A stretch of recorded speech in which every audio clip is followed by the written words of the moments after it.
हरिः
गुरुर्ब्रह्मा गुरुर्विष्णुः गुरुर्देवो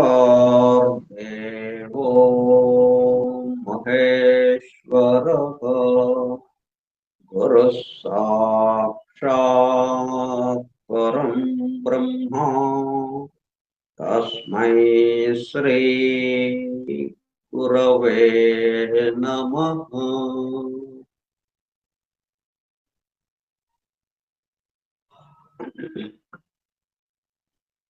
व्यासं वसिष्ठनप्तारं शक्तेः पौत्रमकल्मषम् पराशरात्मजं वन्दे सुखतातं तपोनिधिम् शुक्लाम्बरधरं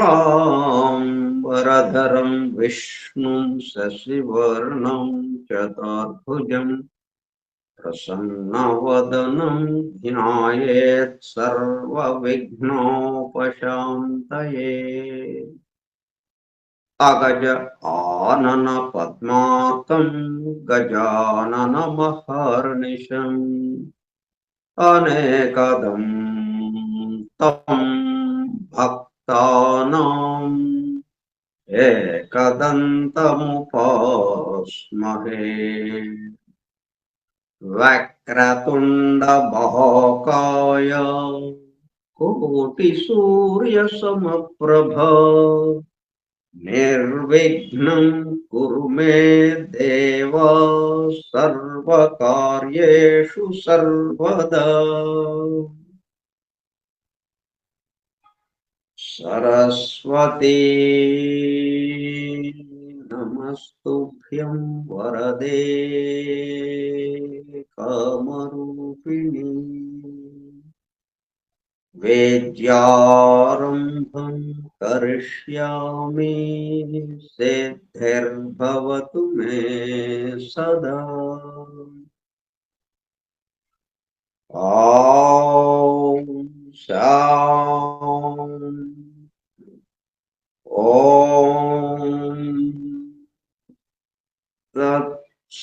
ॐ भूर्भुवः स्वः ॐ तत्सवितुर्वरेण्यं भर्गो देवस्य धीमहि धियो यो नः प्रचोदयात्।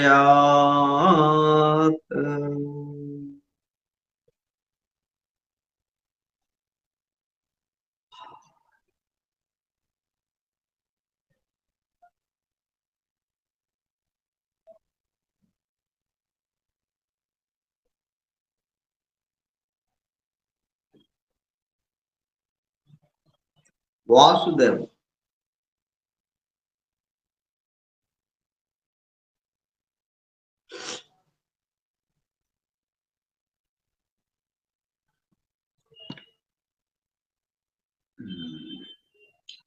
forum for truth seekers సత్యాన్వేషకుల బృందం పరమ గురువులు హెలెనా, పెట్రోనా బ్లవట్స్కీ ద్వారా సమస్త మానవాళి ఆధ్యాత్మిక అభివృద్ధి పరిపూర్ణతల కొరకు అందించిన మ్యాగ్నమ్ ఒపస్ పరమాద్భుత దివ్య గ్రంథం ద సీక్రెట్ డాక్ట్రైన్ రహస్య సత్య సూత్రం వాల్యూమ్ 1 కాస్మోజెనసిస్ ప్రథమ సంపుటము బ్రహ్మాండోత్పత్తి క్రమము part 1 cosmic evolution and 7 stanzas from the book of Dzyan ప్రథమ భాగము ద్విజన్ గ్రంథంలోని 7 స్టాంజాస్ లో వివరింపబడిన బ్రహ్మాండ పరిణామము.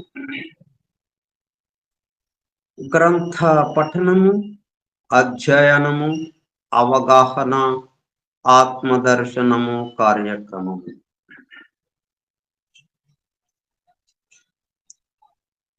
293వ పాఠము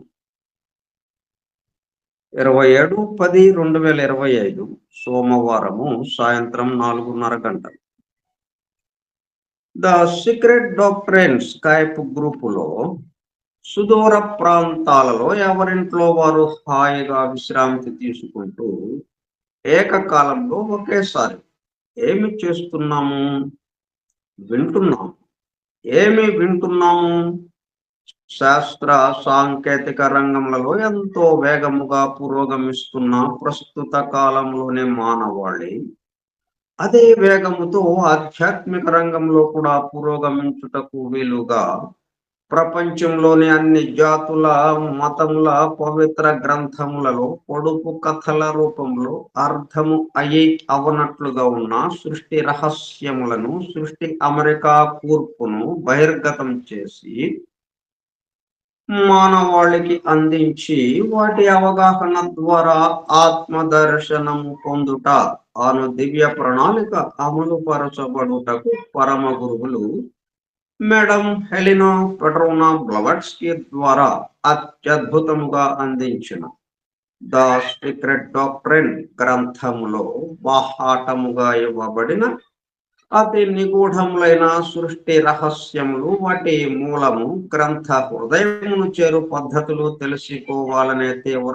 ఇచ్ఛతో, తపనతో సత్యాన్వేషణలో భాగంగా ఎన్నో నిగూఢ విషయములను మరింత లోతుగా తెలుసుకుంటూ సత్యమును చేరు ప్రయత్నంలో మనమందరము ఇక్కడ చేరాము.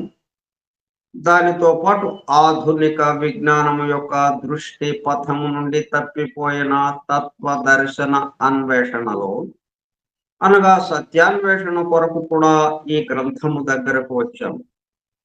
The true student of the secret doctrine is a జ్ఞానయోగి అని మేడం బ్లవట్స్కీ తన చివరి రోజులలో అన్న మాటలను నిజం చేయటానికి మనమందరము జ్ఞానయోగిగా అవుటకు కూడా ఇక్కడ చేరాము.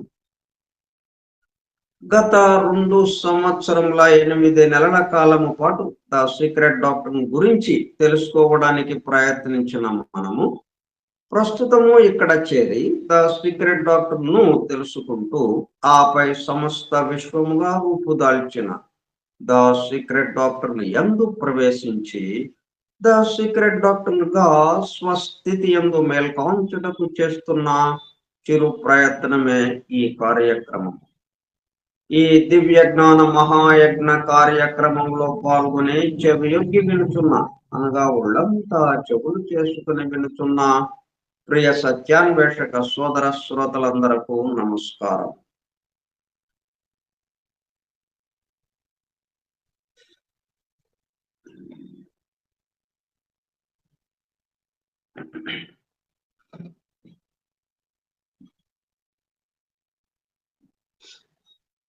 మనం ఎవరన్నా కనపడ్డప్పుడు నమస్కారం అండి అంటాం. అది ఒక్క మాట అని అనుకుంటాము. దాని వెనుక ఎన్నో భావాలు ఉంటాయి. అవన్నీ కలగలిపి నమస్కారం అండి అన్న మాటలోకి కలిసిపోయి ఒక్క మాటగా బయటకు వస్తుంది. ఎన్నో భావాలు దాంట్లో కలిసిపోయి ఉంటాయి. అట్లాగే మొత్తం కలిసిపోయి చివరికి నమస్కారము అన్న మాటతో ఆగిపోయింది. సో సత్యాన్వేషక సోదర శ్రోతలందరకు నమస్కారము. దాని వెనుక ఉన్నదంతా ఇప్పుడు మనం ఒక్కసారి చదువుకున్నాం, ఏముందనేది తెలుసుకున్నాం. నమస్కారం వెనుక అట్లా నమస్కారాన్ని స్వీకరించేవాడు, నమస్కారం పెట్టేవాడు, నమస్కారం వెనుక ఉన్నటువంటి, నమస్కారంలో దాగి ఉన్నటువంటి విషయాన్ని పట్టుకోవాలి.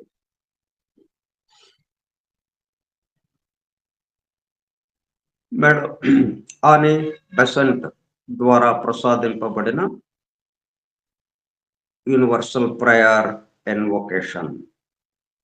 ఓ hidden life vibrant in every atom, O hidden light shining in every creature, O hidden love embracing all in oneness, may each who feels himself as one with thee know he is also one with every other.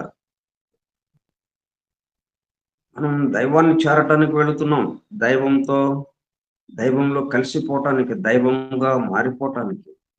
అంటే దైవంలో కలిసిపోయామంటే ఇంకా మనం విడిగా ఉండము అన్నట్టుగా దైవానికి మనకి కలిసిపోయేటట్టుగా మనం ప్రయత్నం చేస్తూ వెళుతున్నాం. అంటే పక్కన వాళ్ళని ఏం చేయాలి మరి? పక్క వాళ్ళు కూడా దైవమే. No is also one with every other.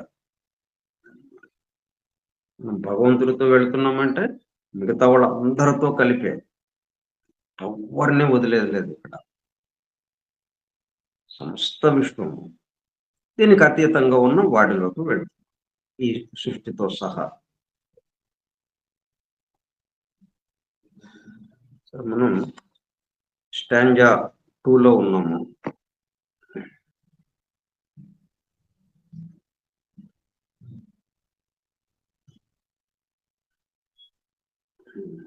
ఎట్లాగైతే మనం నమస్కారం వెనుక ఎన్నో భావాల్ని మనం వెలుగుచ్చాము, అట్లాగే ఈ సీక్రెట్ డాక్టర్లో ఇవ్వబడినటువంటి ఒక్కొక్క పదం, ఒక్కొక్క వాక్యం ఎన్నో విషయాలతో కూడుకుని దాని లోపల గర్భీకృతమై బాహ్యంగా మాత్రం ఆ పదం లేకపోతే ఆ వాక్యం డార్క్నెస్ అన్న పదం ఒకటి వచ్చింది. డార్క్నెస్ అంటే లిటరల్ మీనింగ్ అంటే మనం రోజువారీ వాడేది చీకటి.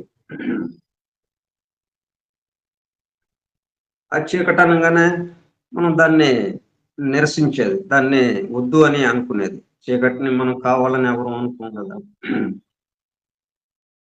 కొంచెం వెలుగైనా ఉండాలనుకుంటాం. 5 స్టార్ హోటల్కి వెళ్ళినా ఆ డైనింగ్ భోజనం చేసే చోట డిమ్ లైట్ పెడతారు, కొద్ది వెలుగు. పూర్తి చీకటి మనకు అక్కర్లేదు. ఆ అర్థంలో మనం డార్క్నెస్ అన్న పదాన్ని వాడుకుంటాం. కానీ ఇక్కడ వాడిన పదం మరి డార్క్నెస్ అన్న పదం వచ్చింది. మనకి వచ్చినప్పుడు ఏ అర్థంతో ఇక్కడ వాడారో అవి మనం వివరించుకుంటున్నాం ఇక్కడ. అది మనకి 5th స్టాంజాలో వచ్చింది. ఇది స్టాంజా 1లో 5th శ్లోకాలో మనకి అది వచ్చింది. Darkness alone filled with boundless all. ఆ డార్క్నెస్ ఏంటది? శాశ్వతముగా ఎల్లప్పుడూ ఉండే తనలో వెలుగులను నింపుకున్న. లేక వెలుగు ఎక్కడి నుంచి వస్తుంది? మనకు వెలుగు వచ్చింది అంటే ఆ చీకటి ప్రసవించింది వెలుగుని.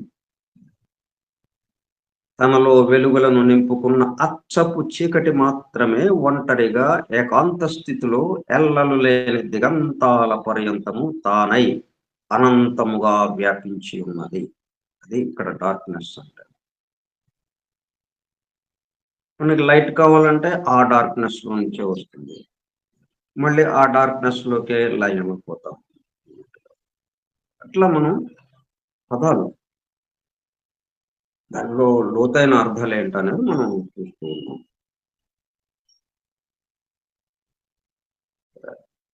స్టాంజా 2లోనే మొదటి శ్లోకానికి సంబంధించి మొదటి భాగం చెప్పుకున్నాం. రెండో భాగానికి సంబంధించిన విషయం ఇప్పుడు దర్శిస్తున్నాం. ఇన్ ద అన్నోన్ డార్క్‌నెస్, మళ్ళీ ఇప్పుడు కూడా వచ్చింది కదా డార్క్‌నెస్ అన్న పదం. ఇన్ ద అన్నోన్ డార్క్‌నెస్, చీకటంటే ఏమీ తెలియని దాంట్లోకెళ్ళిపోతాం కదా! తెలియని, ఎరుగబడని. మనకేం తెలుస్తుంది? చీకటి తెలుస్తుంది అంతే. ఏమి తెలియదంటే ఏదో తెలుస్తోంది. ఏంటి తెలుస్తుంది? చీకటి ఉన్నది అని మాత్రం తెలుస్తుంది మనకి. అంధకారం. అదొక్కటే మనకి తెలుస్తుంది. మిగతా ఏమి తెలియటం లేదు. అన్నీ ఉన్నా గాని, ఆ అంధకారంలో ఇంట్లో గదిలో వస్తువులన్నీ ఉన్నాయి. మొత్తం ఏం కనబడట్ల మనకి. చీకటి మాత్రం కనిపిస్తుంది.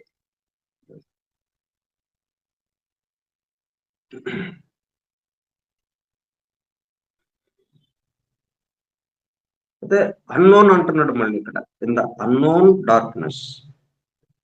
డార్క్‌నెస్ అంటే నోన్ కదా మనకి. డార్క్‌నెస్ తెలుస్తుంది కదా మనకి. కనిపిస్తుంది. డార్క్‌నెస్‌ని మనం చూస్తున్నాం. చీకటిని చూస్తున్నాం కదా, తెలిసిందిగా మనకి చీకటి. చీకటిగా ఉందని మనం ఎలా చెప్తున్నాం? మనకి కనిపిస్తుంది కదా అది. అది తెలుస్తుంది కాబట్టి చీకటిగా ఉందండి అంటున్నాం. లేతే ఎలా చెప్తాం మనం చీకటిగా ఉందని? ఒక నోన్ డార్క్‌నెస్ అవుతుంది కదా! అన్‌నోన్ డార్క్‌నెస్ అంటున్నాం. అంటే ఆ చీకటిలో దాగి ఉన్న చీకటి ఒక్కటేగా కనిపించేది మనకి. ఆ చీకటిలో దాగి ఉన్నయి తెలియదు మనకి. అవి కనపడవు. అక్కడ టేబుల్స్ ఉంటాయి, మంచాలుంటాయి, అన్ని ఫర్ని ఫర్నిచర్ ఉంటుంది. అన్ని వస్తువులు అక్కడ ఉంటాయి. ఏం కనపడవు. చీకటి కనిపిస్తుంది. ఆ వస్తువులన్నీ ఎక్కడున్నాయి ఇప్పుడు? ఆ చీకటి గర్భంలో దాగి ఉన్నాయి. అవి మనకు కనపడాలి అంటే, ఆ చీకటి నుంచి ఆ తనలో ఉన్న వెలుగుని ప్రసవించాలది. ఆ వెలుగుని ప్రసవిస్తే అప్పుడు మనకి ఆ వస్తువులన్నీ కనిపిస్తాయి.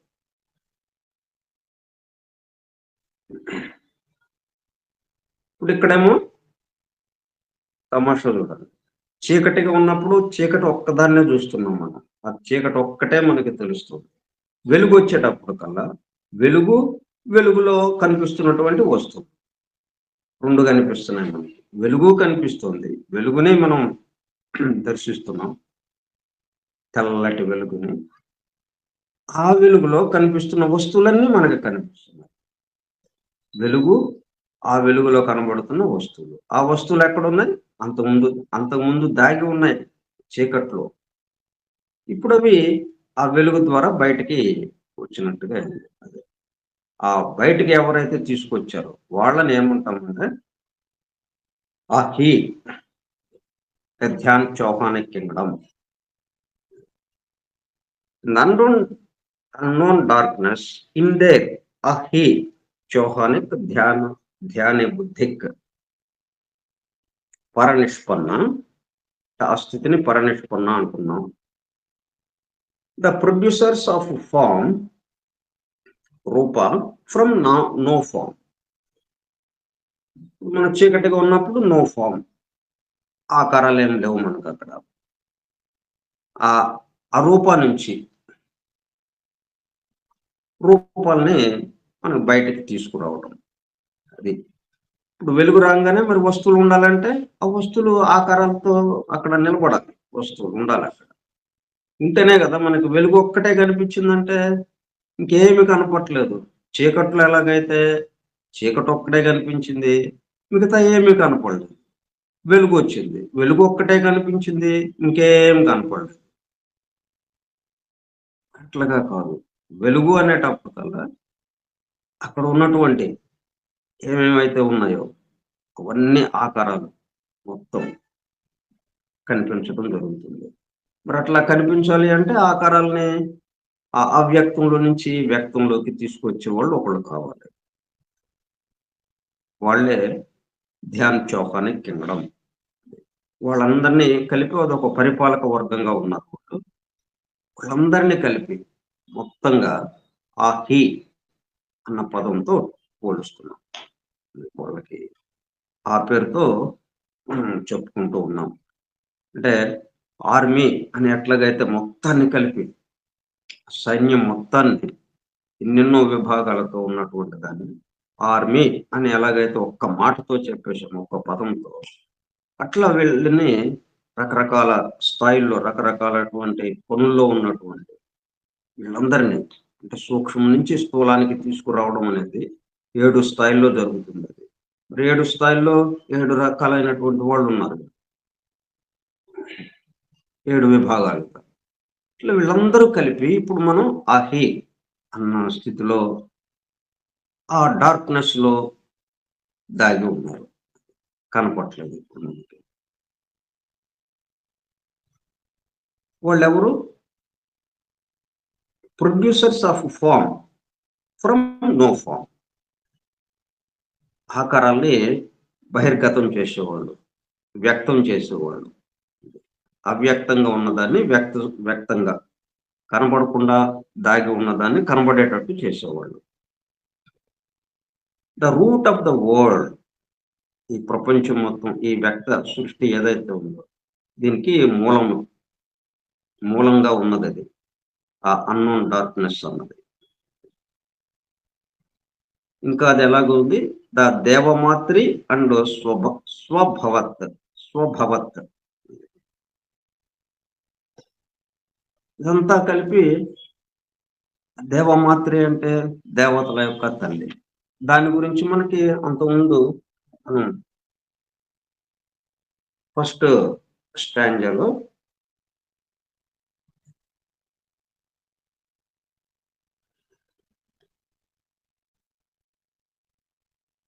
ఫస్ట్ శ్లోక దాంట్లో మనం చెప్పుకున్నాం. ద ఎటర్నల్ పేరెంట్,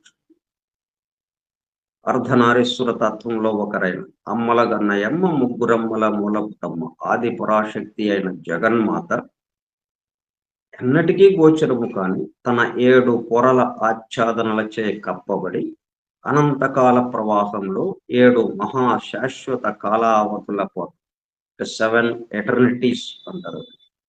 యథాపూర్వములనే కునుకు తీస్తున్నది, నిద్రిస్తున్నది. అది దేవమాత్రి.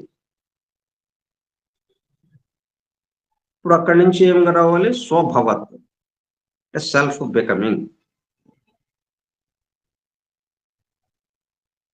అంటే ఆమె నిద్రిస్తుందంటే అర్థం ఏంటి? యథాపూర్వములనే ప్రళయ స్థితిలో తండ్రి, తల్లి మరియు తనయుడు ముగ్గురు కలిసి ఏకమవడం వలన ఎక్కడికి వెళ్ళిపోయారు? తండ్రిలోకి వెళ్ళిపోయారు, సెల్ఫ్ లోకి వెళ్ళిపోయారు.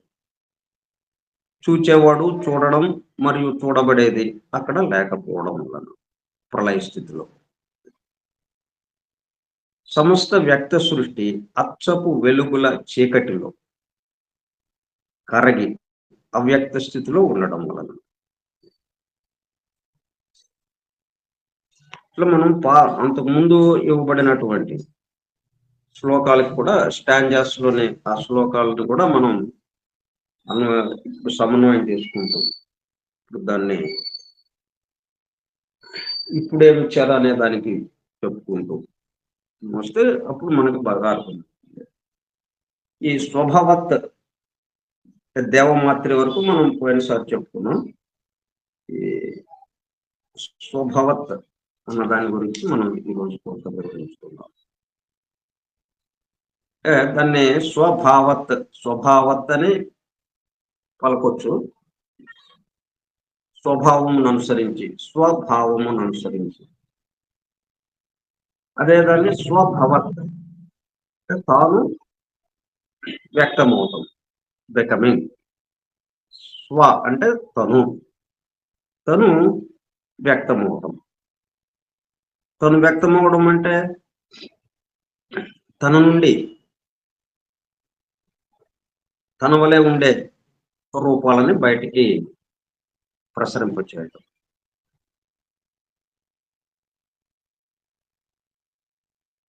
ఇది 48వ పేజీలో డివైన్ ప్లాన్‌లో వరకు.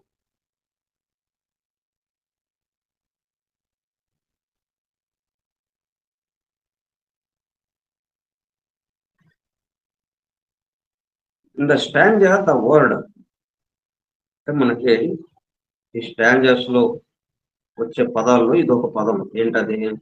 స్వభవత్ is a northern Buddhistic term. అంటే ఉత్తర భారతదేశానికి సంబంధించినటువంటి బౌద్ధ మతానికి సంబంధించిన పదం అది. which may be translated literally as self-becoming. తను వ్యక్తమవటం, self-becoming. It is equivalent to the mystic term father, mother. మరి ఆయన ఎట్లాగా వ్యక్తమవుతాడు? మదర్ ఉంటే మదర్ ద్వారా వ్యక్తమవుతాం. అంటే మదర్ ఉంది అంటే మళ్ళీ ఫాదర్ ఉండాలి.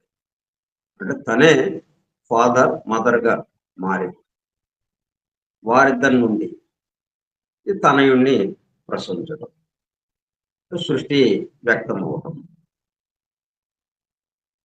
అందుకని మనం పురుషుడు ప్రకృతి మొట్టమొదటిగా ప్రీ కాస్మిక్ అంటే ఈ సృష్టికి ముందు ఉన్నది pre cosmic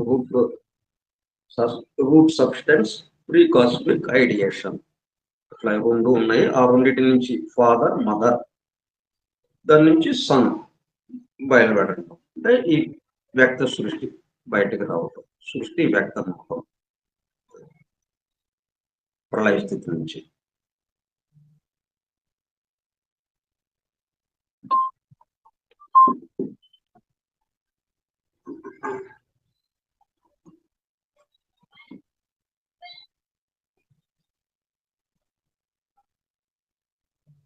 Father, mother of the stanzas, and is defined as the mystic essence, the plastic root of the physical nature.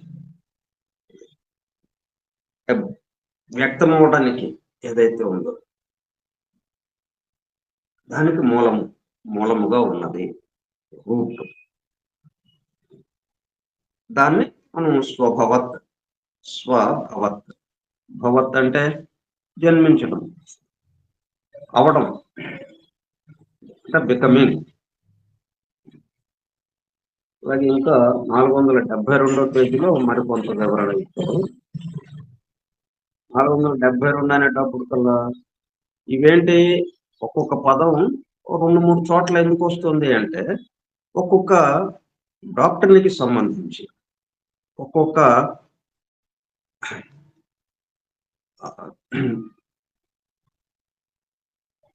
ధర్మానికి సంబంధించి ఆ దివ్య ధర్మము సృష్టిలోకి వచ్చినప్పుడు డాక్టర్ ద్వారా వ్యక్తం అవటం, సూత్రం ద్వారా, ఒక సిద్ధాంతము ద్వారా. ఇప్పుడు ఇది డాక్టర్ ఆఫ్ హైరార్కీస్. ఇప్పుడున్న ఈ పదాన్ని ఇట్లాగా మనం చెప్పుకున్నాం కదా, సెల్ఫ్ బికమింగ్ అన్నదాన్ని అట్లా అర్థంలో ఇది దేంట్లో ఇచ్చారు? ఇది ద డాక్టర్ ఆఫ్ హైరార్కీస్ అంటే పరిపాలక వ్యవస్థకు సంబంధించిన, అంటే అంచెలంచెలుగా. ఇది ఒక్కసారిగా వ్యక్తం అవటం కాకుండా వ్యక్తం అవటం అనేక దశల్లో అంచెలంచెలుగా, వాటన్నిటికి సంబంధించి ఒక పరిపాలక వ్యవస్థ. మనం ఎట్లయితే దేశం మొత్తానికి ఒక పరిపాలక వ్యవస్థలో ఉంటుందో ఆ మాదిరిగా ఒక సంస్థకైనా అట్లాగే, ఒక స్కూలు, ఒక కాలేజీ, ఇట్లా ఏది తీసుకున్నా కానీ ఒక పరిపాలక వ్యవస్థ ఉంటుంది. దాని ఓనర్ నుంచి చిట్ట చివరి వాచ్మెన్ దాకా. అట్లా ఈ సెల్ఫ్ బికమింగ్ కి సంబంధించి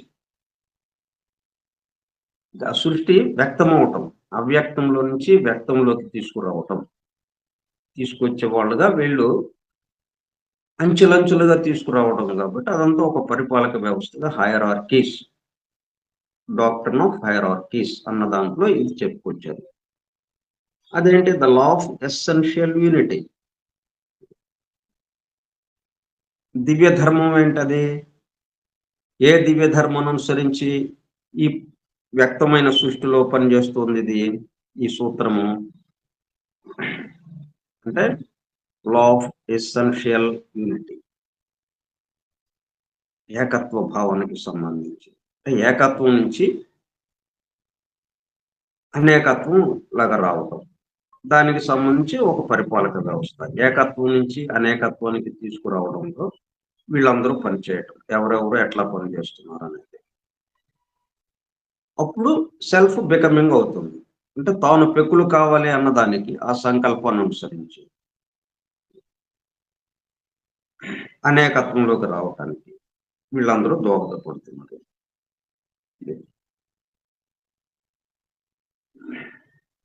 అంటే వీళ్ళు వేరేగా ఉంటారని కాదు మళ్ళీ.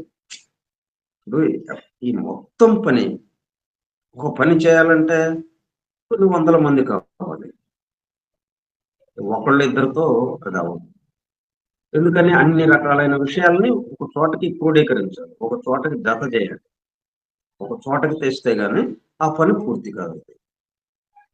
ఒక వస్తువు తయారు చేయాలంటే రకరకాలవి కలపాలి. ఆ రకరకాలవి కలపడానికి కావలసిన రకరకాలు ఏవైతే ఉన్నాయో అవన్నీ తీసుకురావాలి, సేకరించాలి వాటన్నిటిని. ఒక పద్ధతి ప్రకారం దాన్ని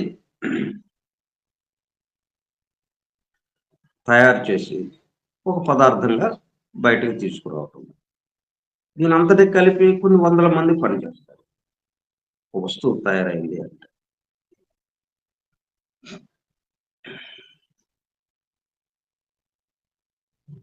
అట్లాగే ఈ సృష్టి అంతా ఇలా బయటకు వ్యక్తం అవ్వాలి అంటే తనలో ఉన్నటువంటి అనేక రకాలు అవన్నీ ఇప్పుడు ఒకటిగా ఉంది. ఆ ఒకటిలో నుంచి ఒక స్టోర్ హౌస్ అంతే. వంటగది, వంటగదిలో మొత్తం సామాన్లన్నీ ఉన్నాయి అక్కడ. వంట సామాన్లు, సరుకులు, లేకపోతే సరుకులు, వంట సామాన్లు అన్న ఒక పదంతో మొత్తం వందలు ఉన్నాయి దాంట్లో. వాటన్నిటిని బయటికి తీసుకురావటం. అవన్నీ ఎవరి? ఆయనవే. వంటగదంతా ఎవరు? ఆయనే. సమస్తము తానే ఉన్నాడు కాబట్టి తాను పెక్కులు కావాలి అని సంకల్పించాడు. అంటే వ్యక్తం అవ్వాలి, తాను అనేకులుగా వ్యక్తం అవ్వాలి. అవ్యక్తంలో ఒక్కటే ఉండిపోయింది, ఒక్కటిగా ఉండిపోయింది. అందుకని అనేకత్వం కావాలి అంటే వ్యక్తం అవ్వాలి. ఇట్లా వీళ్ళందరూ కూడా తాను తన నుంచే ఉద్భవించి అనేక రకాల పనులు చేస్తూ తననే బయటకు తీసుకురావటం, వ్యక్తం చేయటం. ఎంత మళ్ళీ ఒక్కటిలోనే జరుగుతుంది, ఒక్కడే ఇన్ని రూపాలుగా అనేదే గుర్తుపెట్టుకోవాలి మనం. ఎక్కడ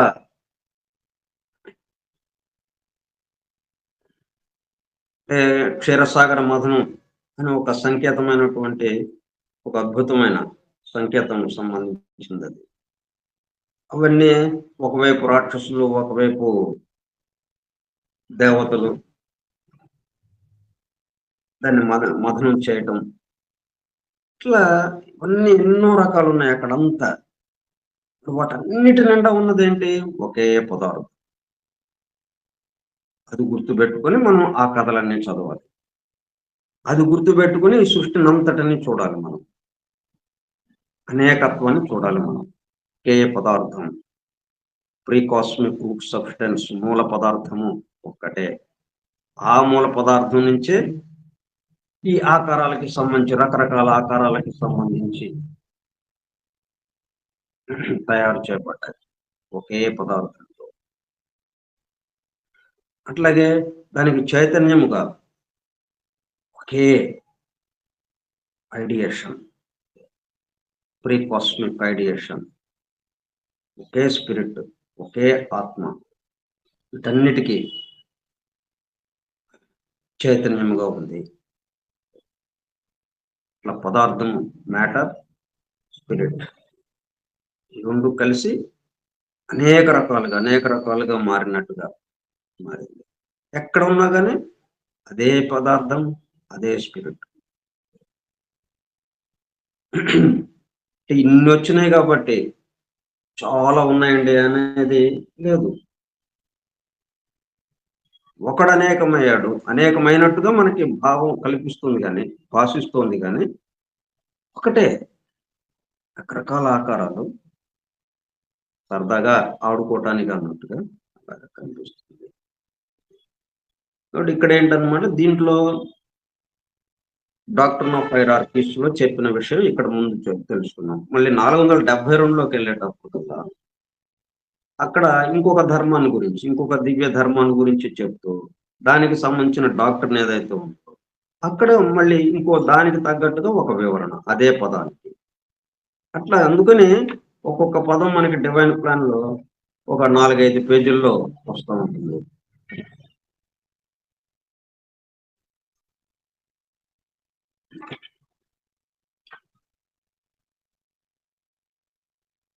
ఇప్పుడు 472 పేజీ అంటే the law of coming into being. అవ్యక్తం నుంచి వ్యక్తంలోకి రావటం. అది దివ్య ధర్మం అది. దానికి డాక్ట్రిన్ ఆఫ్ యూనివర్సల్ నాలెడ్జ్, ఆత్మ విద్య. ఈ సృష్టికి సంబంధించిన విజ్ఞానము, విశ్వ విజ్ఞానము, డాక్ట్రిన్ ఆఫ్ యూనివర్సల్ నాలెడ్జ్. ఈ విశ్వ విజ్ఞానము అనే సూత్రంతో అంటే ఏంటి ఆ సూత్రము? ఏమి ఇచ్చారు దాంట్లో? దాని యొక్క అమరిక కూర్పు ఇచ్చేటప్పటికల్లా ఇది ఎట్లాగా సెల్ఫ్ బికమింగ్, తాను ఎలా వ్యక్తమయ్యాడు? ఉన్నది తాను ఒక్కడే. మరి తాను అనేకం ఎలాగైంది? ఒక తానుని 100 చొక్కాలు కుట్టించారు. 100 మంది కొనుక్కెళ్ళారు. ఒక్కొక్కళ్ళు ఒక్కొక్క మీటరు, 2 మీటర్లు అలాగా. ఎవరి వీలుని బట్టి వాళ్ళు, ఎవరికి వాళ్ళ శరీర ఆకారాన్ని బట్టి మొత్తం 100 మీటర్ల తాను అయిపోయింది. అంతకుముందు 100 మీటర్ల తాను ఒకటే తాను. ఎన్ని తానులు ఉన్నాయండి అక్కడ? ఒక తాను ఉంది అని అంటారు. 100 మీటర్లు ఉంది కానీ ఒక తాను అని అన్నారు. అది బయటకు వచ్చేసింది. అది 100 మంది చొక్కాలుగా గుట్టించుకొని అవి ధరించి తిరుగుతూ ఉన్నారు. అక్కడ 100 మంది తిరుగుతున్నారు. 100 చొక్కాలు అయిపోయినాయి అక్కడ. మరి 100 చొక్కాలు అన్ని ఉన్నాయి అక్కడ. 100 చొక్కాల పదార్థము ఒక్కటే. 100 చొక్కాలకి సంబంధించిన క్లాత్, ఆ బట్ట ఏదైతే ఉందో ఒకటే. ఒక తాను నుంచే వచ్చింది. అట్లా ఇప్పుడు అది ఒక తాను అంతకుముందు ఆ తాను తయారు కావడానికి ఎట్లా ఉందో అదొక కథ. మళ్ళీ తాను వచ్చిన తర్వాత ఇక్కడ ఈ బట్టల షాపులో కొని దాన్ని టైలర్ చేత కుట్టించి అవి ధరించడం ఇదొక కథ. ఇట్లాగా ఉంటుంది. దానికి సంబంధించి ఇది ఎట్లాగా వచ్చింది ఏంటి? Universal knowledge. ఈ సృష్టి అంతా ఎట్లాగా ఆవిర్భవించింది? సృష్టి విజ్ఞానంలో ఈ స్వభావత్, సెల్ఫ్ బికమింగ్ అన్నదానికి ఉన్న అర్థం ఏంటో అక్కడ కొంత వివరించారు ఆ కోణంలో నుంచి. ఇట్లా ఒక్కొక్క దివ్య ధర్మము, ఆ దివ్య ధర్మము సృష్టిలో ఒక పని చేస్తూ ఉండగా ఒక సూత్రముగా, ఒక సిద్ధాంతముగా ఎలాగ పనిచేస్తుందో దానికి తగిన విధంగా మనకి ఆ పదానికి వివరణ ఇవ్వటం. 472 పేజీ. ఇట్లా చదువుకోవాలి మనం ఇది.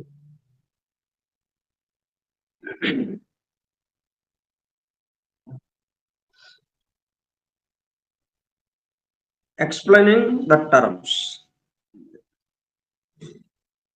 శోభవత్ is a Sanskrit compound term అంటే బుద్ధిస్టిక్ టర్మ్ అని అక్కడ మనకి చెప్పాడు. అక్కడ law of essential unity, doctrine of hierarchies అన్న దాంట్లో. ఇక్కడికి వచ్చేటప్పటికల్లా సాంస్క్రిట్ టర్మ్ అంటున్నాడు. ఓ సంస్కృత పదం ఇది. అంటే సంస్కృత పదాన్ని బుద్ధిస్టిక్ టర్మ్ గా తీసుకున్నారు. ఎందుకంటే బుద్ధిస్టిక్ టర్మ్ కన్నా ముందు, బుద్ధిస్టిక్ కన్నా ముందు ఉన్న పదం అది, ఉన్న భాష అది. ఆ భాషలో ఉన్న పదాన్ని వాళ్ళు తీసుకున్నారు. ఎందుకంటే ఆ భాష యొక్క ఆ పదం అందరిలోనూ కొంత అవగాహన ఉంది కాబట్టి ఆ పదాన్ని వాళ్ళు ఉపయోగించారు. కాబట్టి అక్కడ పెట్టినప్పుడేమో అక్కడ చెప్పేటప్పుడు మనకి బుద్ధిస్టిక్, నార్దరన్ బుద్ధిస్టిక్ టర్మ్ అని అక్కడ చెప్పారు, స్వభవత్ అని. ఇక్కడికి వచ్చినప్పటికల్లా Svabhavat is a Sanskrit term which may be rendered literally self becoming. అర్థం అదే, సెల్ఫ్ బికమింగ్, తాను వ్యక్తం అవడం, or rather the state of self becomingness, అంటే అవ్యక్తంలో నుంచి వ్యక్తం కాబోతూ ఉన్న దశ. వ్యక్తం అవడం అంటే అనేక దశలు ఉంటాయి దానికి ముందు నుంచి. మనం బిడ్డ ప్రసవించాడు అంటే, తల్లి ప్రసవించింది, తండ్రికి ఫోన్ చేస్తా, తండ్రి ఎక్కడో ఉంటాడు, తల్లి ప్రసవించింది, వెంటనే ఆయనకి ఫోన్ చేయటం, టెలిగ్రామ్ ఇవ్వటం జరుగుతుంది. వెంటనే ఆయన వచ్చేస్తాడు. అయితే అప్పటికప్పుడు వచ్చేసాడు వాడు. ప్రసవింపబడ్డ శిశువు అప్పటికప్పుడు హఠాత్తుగా వచ్చేసిందా? లేదు, 9 నెలల కథ ఉంది అక్కడ, 10 నెలల కథ తల్లి గర్భంలో. అట్లాగా ఈ సెల్ఫ్ బికమింగ్నెస్ అంటే ఆ జగన్మాతని ఏదైతే చెప్తున్నామో మనం, ఆ జగన్మాత గర్భంలో ఈ సృష్టి అంతా గర్భం దాల్చాలి, ఈ సృష్టి మొత్తాన్ని, ఈ సృష్టి అంతా ఆమెకు తనయుడు గర్భం దాల్చి ప్రసవిస్తుంది. Self becoming. సెల్ఫ్ అంటే తల్లి సెల్ఫ్ కాదు, అక్కడ తండ్రి యొక్క సెల్ఫ్ సృష్టిలాగా వ్యక్తమైంది. వ్యక్తం అవడానికి సెల్ఫ్ బికమింగ్నెస్, వ్యక్తం అవబోతుంది అని కూడా అర్థం చెప్పుకోవచ్చు. Rather the state of self becomingness to coin an expression. అంటే బికమింగ్ అయిన తర్వాతే, మనకి వ్యక్తమైన తర్వాతే సెల్ఫ్ బికమింగ్ అని అనుకుంటా. అవక ముందు కూడా బికమింగ్ అంటే వ్యక్తం కాబోతుంది, అంటే వ్యక్తం కాబోతుంది అని అన్నప్పుడు అవ్యక్త స్థితిలో అది ఉన్నది, అవ్యక్త స్థితిలో ఉన్నది వ్యక్తం కాబోతూ ఉన్నది. కొత్తగా ఎక్కడి నుంచి ఏది రాదు, ఉన్నదే అది వ్యక్తం అవడమే కానీ లేనిది ఉన్నట్టుగా రావడం అనేది జరగదు. Philosophically expressed, it is the condition or state of cosmic substance before separation has occurred. అదేంటనమాట సెల్ఫ్ బికమింగ్ అన్నది, కాస్మిక్ సబ్స్టెన్స్, ఒక విశ్వ పదార్థం అది. Described as father mother in the stanzas of Dzyan. Father mother గా వర్ణించారు దాన్ని. మరి ఫాదర్ మదర్ కలిస్తేనే కదా, రెండు భుజాలు, నిలువు భుజము అడ్డ భుజము కలిపితేనే రైట్ యాంగిల్ ట్రయాంగిల్, మరి రెండు భుజాలు కలిస్తేనే హైపోటెన్యూస్ వస్తుంది, కర్ణం వస్తుంది.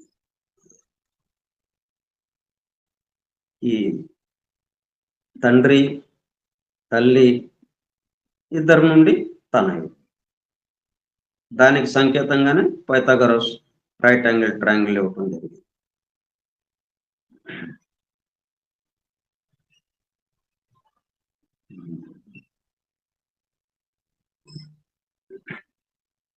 అంటే ఎట్లాగా ఇచ్చారు అది, రెండిటి యొక్క స్క్వేర్ కలిపితే ఈ హైపోట్ ఈ కర్ణం యొక్క స్క్వేర్ కి సరిపోయేటట్టుగా అని. అంటే స్క్వేర్ అని ఎందుకు అంటున్నారు? డబుల్ అని. అంటే 2 స్థితులు ఉన్నాయి. వ్యక్తము, అవ్యక్తము. దాన్ని స్క్వేర్ గా తీసుకోవటం మనం, డబుల్ గా. దాంతో డబుల్ గానే వ్యక్తము అవ్యక్తముగా ఈ తనయుడు వస్తున్నాడు, ఈ సృష్టి వస్తుంది. సృష్టి కూడా అవ్యక్తముగాను ఉంది, ఇటు వ్యక్తము అవుతూ ఉంది.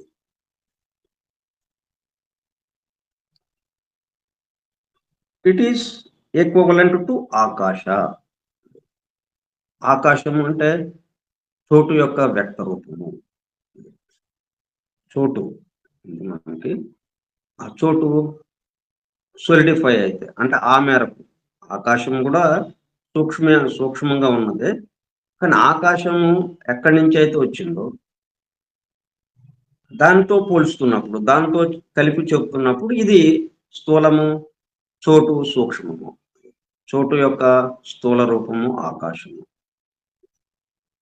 In the book of Genesis in the Old Testament the primeval waters express the same idea. అంటే ఆకాశం బదులు అక్కడ ఏమన్నాడంటే వాటర్స్, జల ప్రళయం, జలము. అక్కడి నుంచి సృష్టి మళ్ళీ ప్రారంభమైంది.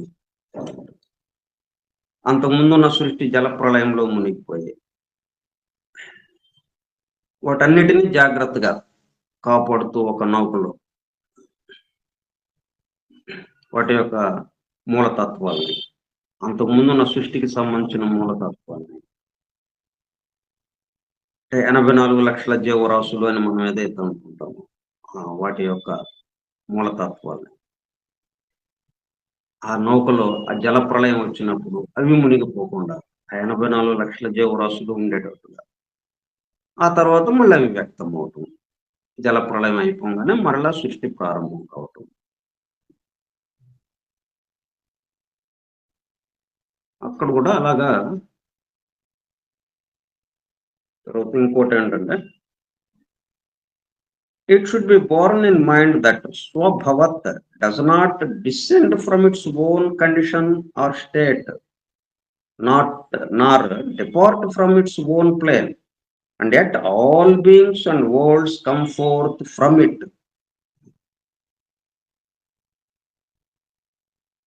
స్వభవత్ అన్నప్పుడు తనలో ఉన్నటువంటి మొత్తం బయటికి రావడమే కానీ తను అక్కడే ఉంటాడు.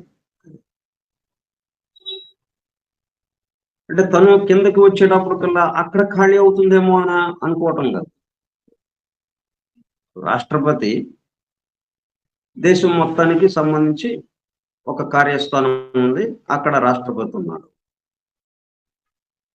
ఆయన ఆ పరిపాలక వ్యవస్థలో దిగువకి అంచెలంచెలుగా ఒక గ్రామానికి వచ్చారు. ఒక గ్రామంలో ఒక వ్యవస్థ తయారైంది అక్కడ, గ్రామ వ్యవస్థ, పరిపాలక వ్యవస్థ.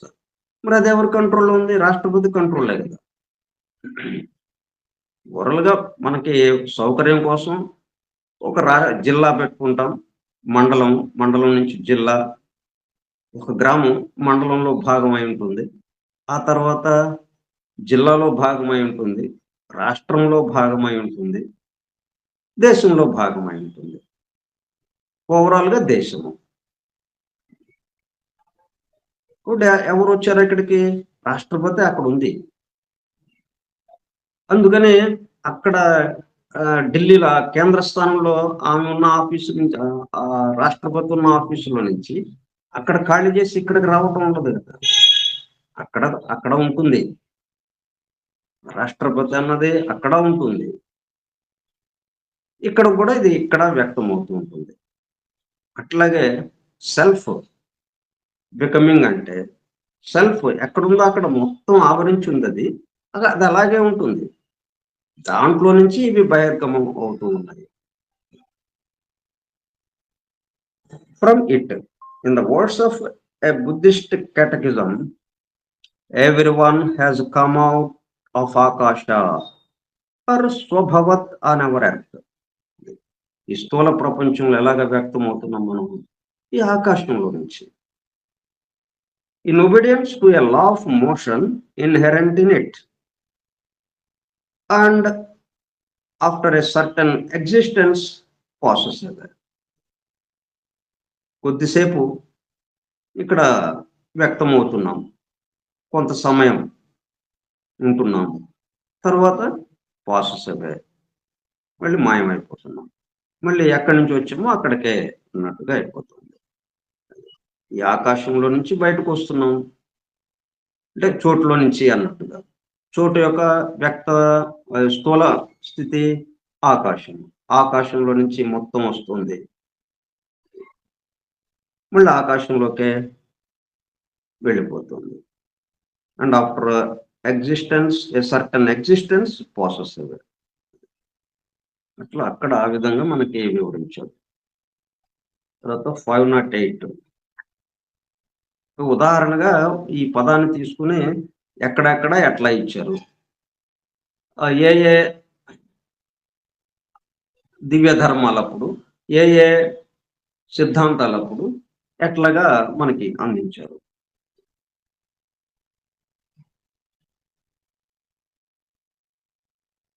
తర్వాత 508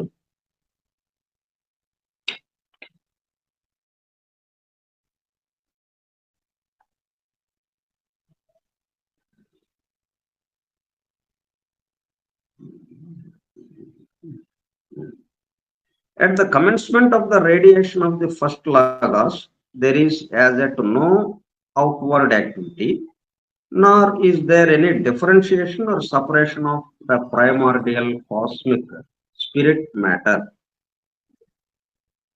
The స్వభవత్ అంటే సెల్ఫ్ బికమింగ్నెస్ లో ఉంది, ఇంకా సెల్ఫ్ బికమింగ్ కాలేదు. అంటే ఫాదర్ మదర్ గా ఉంది, దాని నుంచి ఇంకా తనయుడు రావాల్సి ఉంది అన్నట్టుగా. However, there is a preparatory process or stage. తనయుడు రావడానికి కావలసిన ఏర్పాట్లు జరుగుతున్నాయి.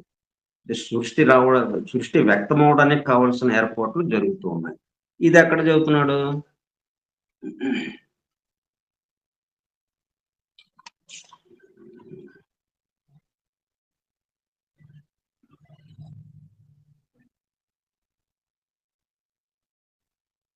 ఇదే the law of coming in to being.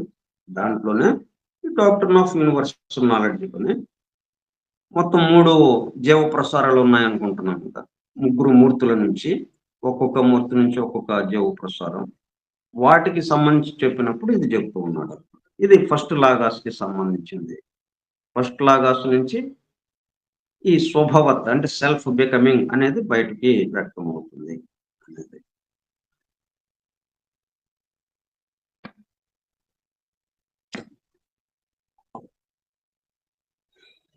So స్వభవత్.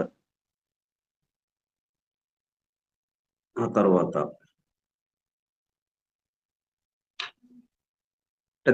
దేవమాత్రి and Svabhavat, జగన్మాత Devamatri, god of mother of gods అంటే అదితి అని మనం మన పురాణాల్లో సంకేతించడం జరిగింది ఆ జగన్మాతని. అండ్ స్వభవత్, తాను ఇంకా సెల్ఫ్ బికమింగ్ అవ్వాలి. అంటే సెల్ఫ్ బికమింగ్ అంటే మొత్తానికి ఆధారమైన వాడు ఎవడున్నాడు, వాడి నుంచి సృష్టి రావాలి అన్నదానికి, సృష్టి వ్యక్తం అవ్వాలి. ఇప్పుడు ఎక్కడున్నారు వీళ్ళందరూ? ఈ అహి అని మనం ఏదైతే చెప్పుకుంటున్నామో, rested in the bliss of non being, ఉనికిలో లేకుండుట అంటే అవ్యక్తంలో. ఈ వ్యక్తము అవ్యక్తానికన్నా ముందున్న స్థితిలో రెస్టెడ్. అది మళ్ళీ మనం మొదటి స్టాంజాలో మొదటి శ్లోకం,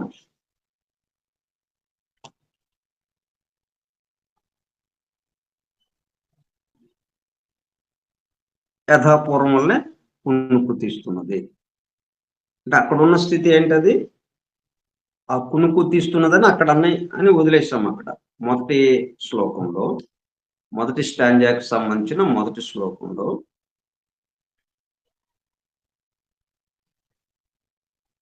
the eternal parent wrapped in her ever invisible robes and slumbered once again. యథాపూర్వం వలనే కునుకు తీస్తూ ఉన్నది దేవమాత్రి అంటే జగన్మాత అని అక్కడ చెప్పాము మనం. ఇప్పుడు ఇక్కడ ఏంటి చెప్తున్నాము?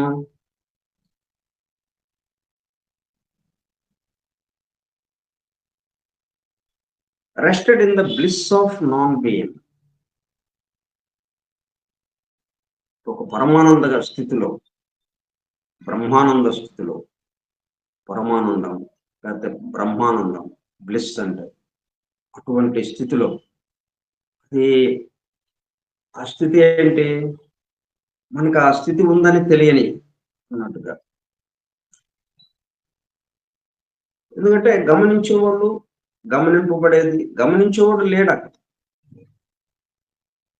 గమనించేవాడు అనేటప్పుడు కూడా గమనింపబడేది తప్పనిసరిగా వస్తుంది. దాంతో డిఫరెన్షియేషన్ వస్తుంది, ద్వైత భావం వస్తుంది, ఏకత్వం నుంచి అనేకత్వం అనేది వచ్చేస్తుంది. అప్పుడు మాత్రమే మనకి ఏ విషయాలు తెలుస్తూ ఉంటాయి, అనుభూతి చెందటం ఉంటుంది. అనుభూతి చెందుతున్నామంటే అర్థం ఏంటి? అనుభూతి ఉంది, అనుభూతిని అనుభవించేవాడు ఉన్నాడు. అనుభవించేవాడు ఉంటేనే అనుభవింపబడేది ఉంటుంది. అంటే ఇద్దరు ఉండాలి. తన నుంచి వేరుగా ఉంటేనే ఆ అనుభూతి అన్నది వస్తుంది. తనే అనుభూతి అయినప్పుడు ఇంకా ప్రత్యేకంగా అనుభవిస్తున్నాడు లేకపోతే అనుభూతి అన్నది ఉండదు ఇంకా. అటువంటి స్థితిలో ఆ పరమానంద బ్రహ్మానందమైనటువంటి స్థితి అది. అది ఆ పరమానందము లేకపోతే బ్రహ్మానందం అని మనం ఎట్లా చెప్పగలుగుతున్నాం? మన దాంతో పోలుస్తూ, డిఫరెన్షియేషన్ దాంతో పోలుస్తూ ఆ ఏకత్వాన్ని చెప్తున్నాం. వాస్తవంగా ఏకత్వానికి చెప్పడానికి ఏం లేదు అక్కడ. కానీ మరి మనకేంటి, మనకు ఉన్న స్థితి కొంచెం ఇబ్బందికరమైన స్థితిలో ఉన్నాం మనం. అనేకత్వానికి సంబంధించిన స్థితిలో, డిఫరెన్షియేషన్కి సంబంధించి, భిన్నత్వానికి సంబంధించి ఉన్నాం మనం. కాబట్టి అది ఎట్లాగా ఉంటుంది మరి? ఈ స్థితి ఏమో కాదంటున్నాము, అసలైన స్థితి ఇంకొకటి ఉంది అని చెప్పబడుతుంది. ఇది వ్యక్తమైన సృష్టి, వ్యక్త సృష్టిలో ఉన్న స్థితే కానీ ఇది ఇట్లాగ ఈ అనేకత్వం ఇదంతా వ్యక్తం కాకముందు అవ్యక్తంలో ఇట్లాగా లేదు, ఇట్లాగా లేదు.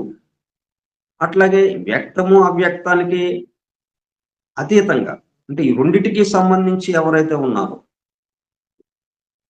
వెలుగు చీకటి, ఈ రెండిటికి కలిపి ఒకడు ఇంకో వేరే ఎవరో ఉండాలి.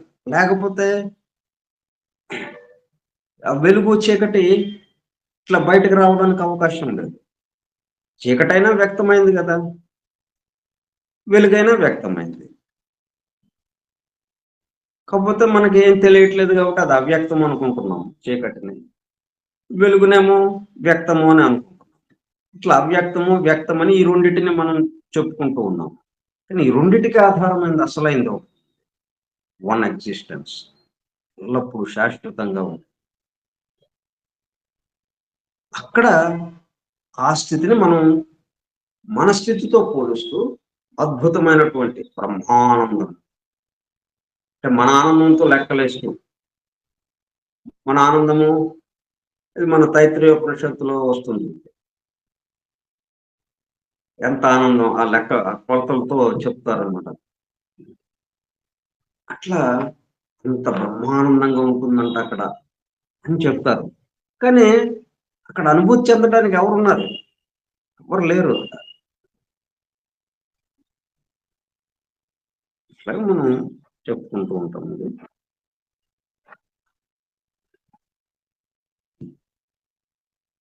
కాబట్టి ఇది rested in the bliss of non being.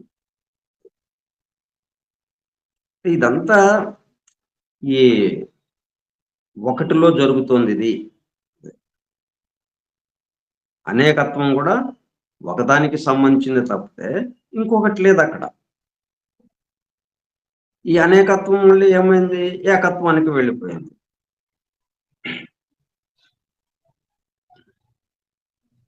ఈ సృష్టి అంతా ప్రళయంలోకి వెళ్ళి, ప్రళయ స్థితి అంటే అచ్చపు చీకటి అక్కడ ఉండేది, అన్నోన్ డార్క్నెస్. ఉన్నాయి, అన్నీ ఉన్నాయి అక్కడ. ఏమీ కనపడకుండా ఉండటం వల్ల వాటికి సంబంధించి మనం, ఇప్పుడు అన్నీ కనిపిస్తున్నాయి అనుకోండి, వాటికి సంబంధించి మనం స్పందిస్తూ ఉంటాం, ప్రతిస్పందిస్తూ ఉంటాం. దాంతో రకరకాలుగా మనం భావాలు కదులుతూ ఉంటాయి మనలో. ఒక్కొక్క వస్తువుని చూస్తే ఒక్కొక్క రకమైనటువంటి వాటితో మనకున్నటువంటి అనుబంధంతో. ఇప్పుడు ఏ వస్తువు లేదు అని అంటే, వస్తువులు లేకుండా అయిపోయినాయి. వస్తువులు ఉన్నాయి, అయితే ఎట్లాగా ఉన్నాయి, అవన్నీ కరిగిపోయిన స్థితిలో. ఇప్పుడు మనం వాడుతున్నటువంటి వస్తువులన్నిటినీ, ఈ ప్లాస్టిక్వి ఇవన్నీ ఏం చేస్తున్నారు, పాత సామాన్లు కొనేవాళ్ళు మన వీధుల్లో తిరుగుతుంటారు. ఏవైనా సరే మేము తీసుకెళ్తామని. అవన్నీ ఏం చేస్తున్నారు, మొత్తం కరిగించేస్తున్నారు. ద్రవ రూపంలోకి తీసుకెళ్తున్నారు. మళ్ళీ దాని నుంచి వస్తువులు తయారు చేస్తున్నారు మళ్ళీ. ఇప్పుడు వినాయకుడి విగ్రహము, అనేక రకాల విగ్రహాలు తయారైనవి ఒకే మట్టితో. మళ్ళీ అది నిమజ్జనం చేస్తున్నాం, మట్టిలోకి కలిసిపోయింది, మట్టిగా అయిపోయింది. అట్లాగా అదృశ్యమైంది. అలా అవుతుందే కానీ ఆకారాలు పోవటం లేదు. మిగతా విషయాలు మనం రేపు ముచ్చటించుకుందాం. స్వస్తి ప్రజాభ్యః పరిపాలయంతాం న్యాయేణ మార్గేణ మహిం మహిషాః గోబ్రాహ్మణేభ్యः శుభమస్తు నిత్యం. లోకాః సమస్తాః సుఖినో భవంతు. లోకాః సమస్తాః సుఖినో భవంతు. లోకాః సమస్తాః సుఖినో భవంతు. ఓం శాంతి శాంతి శాంతి. వాసుదేవ. మనం ఎన్ని చెప్పుకుంటున్నా, ఏం చేస్తున్నా ఉన్నదాన్ని. ఆ ఉన్నది రెండు రకాలుగా, ఉండుట, లేకుండుట, వ్యక్తము, అవ్యక్తము. ఈ రెండిటికి కలిపి ఒకడు, మొత్తానికి కలిపి. ఇది ఇప్పుడున్న విషయం. ఓకే. వాసుదేవ.